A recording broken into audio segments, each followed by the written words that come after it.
My name is Beatrice Langford. I'm 72 years old, and these days, I dine like a queen in a home that's finally mine alone light, airy, and free of shadows from the past. It began with my son, Marcus. He took my entire social security deposit, every penny meant for rent, medicine, and groceries, and headed off to Vegas with his friends for a long weekend of gambling and shows. Mom, it's just a loan, he said, grabbing my debit card from the kitchen counter. I'll win big and pay you back double. You don't need much anyway, there's oatmeal in the pantry. And that frozen chicken from last month. Eat light. It's good for you at your age. He laughed, kissed my cheek like he used to when he was small, and was gone. I stood there in my little apartment, the one I'd kept spotless for 40 years, and felt the emptiness settle in. Marcus had been living with me on and off for years, since his divorce, since the jobs that never lasted, since the bad luck that always needed my help. I'd raised him alone after his father passed, sewing late into the nights as a tailor, mending other people's finery while patching our own lives. That evening,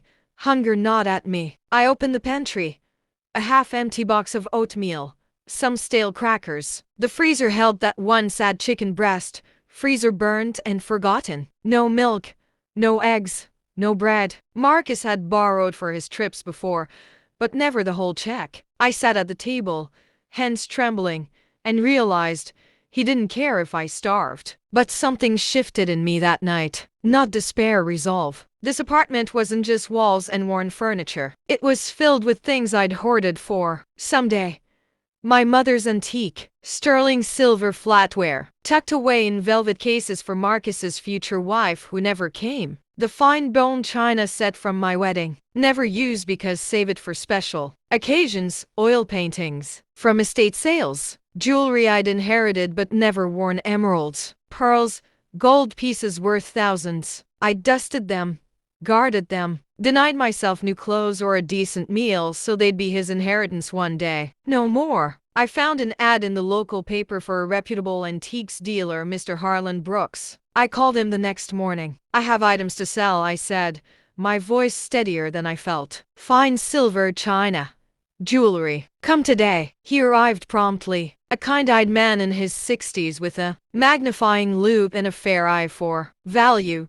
He appraised carefully. The silver service alone fetched enough for months of comfort. The china, the paintings, a pearl necklace my mother wore on her wedding day. I haggled, not desperately, but firmly, like the seamstress who'd bargained for fabrics all her life. By the end, the apartment echoed with emptiness as pieces were carefully packed away. Light flooded in where heavy cabinets once stood. And in my purse, a fortune in cash and checks, my fortune. I didn't stop there. Ordered from this gross town beluga caviar. Foie gras, aged cheeses, truffles, bottles of vintage champagne, fresh lobsters, exotic fruits I'd only seen in magazines. The delivery arrived in waves. I filled the fridge until it groaned, shelves packed tight with luxury. No room for anything ordinary. I dined that night at my little table caviar on blini, foie gras with fig jam, champagne fizzing in a crystal flute I'd kept hidden away. Marcus returned for days later, tanned and boastful. Pockets lighter from losses he blamed on bad luck. He burst in, dropping his bag. Mom, you won't believe Vegas. But hey, I'm starving, plain food was trash. What's in the fridge? He yanked it open, expecting emptiness. Instead, caviar jars gleamed. Champagne bottles nestled like soldiers. Truffles, cheeses, fruits bursting with color. A feast fit for royalty. What the hell is this? Eroared. Where do you get money for? This? Mom, that's thousands. Did you take out a loan? You're gonna ruin us. I sipped my coffee calmly. I was hungry. Marcus? You left me nothing. So I sold a few things. His eyes darted around the bare walls. Missing china cabinet. Empty spots where treasures once sat. Panic rose. Sold. What ting? Mom, that's silver. Pirle. Tatwa amin. Formi futur. Your. I stood, meeting his gaze. I earned every piece through years of work. You took my check, left me to scrape by on nothing. But I found resources.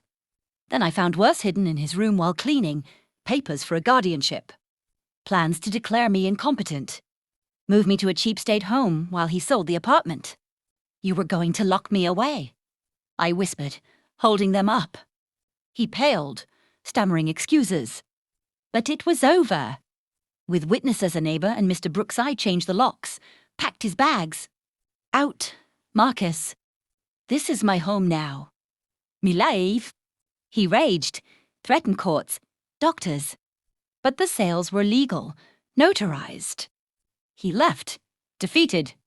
Now, I live lightly. The apartment is bright, furnished simply with what I love. I travel weekends at spas, dinners out. Friends from a senior art class fill my days with laughter. Marcus calls sometimes. Apologetic or angry. I don't answer. One chose myself. And it tastes better than any caviar. My story is one of awakening, of realizing sacrifice shouldn't mean erasure. What do you think? Was I right to reclaim my life, or to harsh on my son? Share your thoughts below. If this resonated, like, subscribe for more tales of strength and second chances. Tell me where you're reading from. I love knowing. Until next time. Escrimed. A raw, shocked yelp, stumbling back as the cold light spilled out.